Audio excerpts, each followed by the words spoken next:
हम सभी को पता है कि क्रिप्टो करेंसीज बहुत ज़्यादा हाई अमाउंट में पावर का कंजम्पशन करते हैं और इसी की वजह से जो कंप्यूटर्स हैं उनको इतनी ज़्यादा बड़ी कैलकुलेशन करनी पड़ती हैं, जिसकी वजह से एनर्जी कंजम्पशन इतना ज़्यादा बढ़ चुका है कि वो अब एनवायरनमेंट पर भी असर डालने लगा है। लेकिन क्या ये असर इतना ज़्यादा बढ़ा है कि अगर हम इसको रिड्यूस कर दें तो उससे एनवायरनमेंट पर बहुत ज़्यादा फ़र्क पड़ेगा। तो आज की वीडियो में हम बात करने वाले हैं कि क्या बिटकॉइन और दूसरी क्रिप्टो करेंसीज एनर्जी कंजम्पशन के ऊपर बहुत ज़्यादा काम कर रही है, और अगर नहीं कर रही तो इन एनर्जी कंजम्पशन से क्या बहुत ज़्यादा असर पड़ रहा है। तो बिना देरी करे शुरू करते हैं ये वीडियो।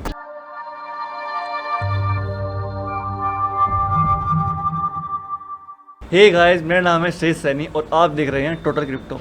आज की वीडियो में हम बात करने वाले हैं बिटकॉइन और उसके एनर्जी कंजम्पशन के बारे में। तो अगर आपने हमारे चैनल को अब तक सब्सक्राइब नहीं किया है तो प्लीज़ इसको सब्सक्राइब कर लीजिए और साथ ही साथ नोटिफिकेशन का आइकन भी दबाना मत भूलिएगा। तो आज की वीडियो में हम बात कर लेते हैं कि क्रिप्टो करेंसीज और जो बिटकॉइन है वो कितना ज़्यादा एनर्जी कंजम्पशन करते हैं और उससे एनवायरनमेंट पर क्या असर पड़ रहा है। बिटकॉइन और बाकी क्रिप्टो करेंसीज बहुत ही ज़्यादा अमाउंट में कंप्यूटेशनल पावर को कंजम्पशन करती हैं और इसी की वजह से ये कंप्यूटर नेटवर्क इतना ज़्यादा हाईली सिक्योर नेटवर्क बना पाए हैं। लेकिन एनर्जी कंजम्पशन में प्रॉब्लम नहीं है, प्रॉब्लम ये है कि एनर्जी कंजम्पशन किस वे में हो रहा है।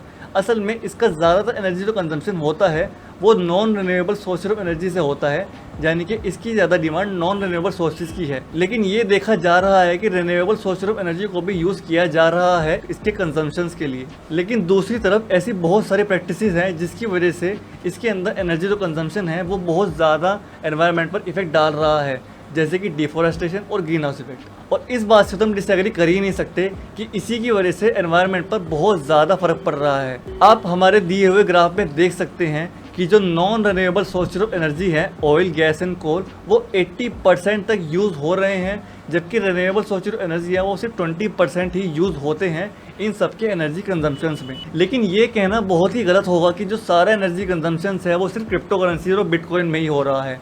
असल में कई तरह की इंडस्ट्रीज ऐसी हैं जो कि काफ़ी पहले से ग्लोबल लेवल पर एनवायरनमेंट पर इफेक्ट डाल रही हैं, और अब तो कई तरह की क्रिप्टो करेंसीज ने non renewable source of energy से रिन्यूएबल सोर्स ऑफ एनर्जी पर स्विच कर लिया है और इससे काफ़ी अच्छा इम्पैक्टफुल इफेक्ट पड़ा है। अगर बात खाली बिटकॉइन की ही कर लें, क्योंकि सबसे बड़ा शेयर जो आता है क्रिप्टो करेंसीज की इंडस्ट्री में वो बिटकॉइन का ही आता है, तो फोर्ब्स की सोर्सेज की अगर माने तो उनका कहना है कि 39% जो बिटकॉइन की माइनिंग है वो रिन्यूएबल सोर्स ऑफ एनर्जी से हो रही है, जो कि एक बैड फिगर नहीं है।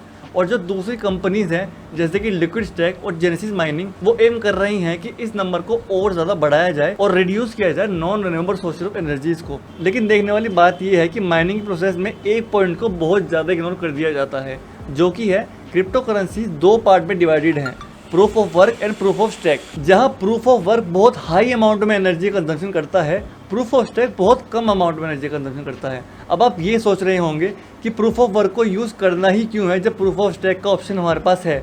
असल में प्रूफ ऑफ वर्क एक ओरिजिनल कॉन्सेप्ट था और ये काफ़ी पहले आ चुका था प्रूफ ऑफ स्टैक से, और इसी की वजह से जो हमारे मेजर क्रिप्टो करेंसीज हैं जैसे कि बिटकॉइन और इथेरियम वो इसी पर रिलाई करते हैं और इसी के अंदर यूज़ हो रहे हैं। हालांकि इथेरियम प्रूफ ऑफ स्टैक पर कई हद तक स्विच कर चुका है और बिटकॉइन का भी काम चालू है। अगर इथेरियम की ही माने तो उनका कहना है कि प्रूफ ऑफ स्टैक पर स्विच करने के बाद उन्होंने 99% तक एनर्जी कंजम्पशन को कट कर दिया है। हालांकि इस स्टेटमेंट को प्रूव करने के लिए उनकी तरफ से अभी तक कोई भी डाटा नहीं आया है, लेकिन अगर उनकी बात को सच माना जाए तो ये बहुत ही बड़ा इफेक्ट पड़ सकता है। वहीं दूसरी तरफ बिटकॉइन को भी आप इग्नोर नहीं कर सकते। बिटकॉइन में भी अभी बहुत ज़्यादा काम चल रहे हैं उसको प्रूफ ऑफ स्टैक पर स्विच करने के लिए और रिन्यूएबल सोर्स को यूज़ करने के लिए। लेकिन देखने वाली बात ये आती है कि क्या सिर्फ क्रिप्टो करेंसीज की वजह से ही ग्लोबल लेवल पर इतना ज़्यादा एनवायरनमेंट पर इफेक्ट पड़ रहा है? अगर हमारी माने तो नहीं, क्योंकि काफ़ी सारी दूसरी इंडस्ट्रीज़ भी ऐसी हैं जो बिटकॉइन के आने से पहले भी बहुत ज़्यादा एनवायरनमेंट पर इफेक्ट डाल रही थी,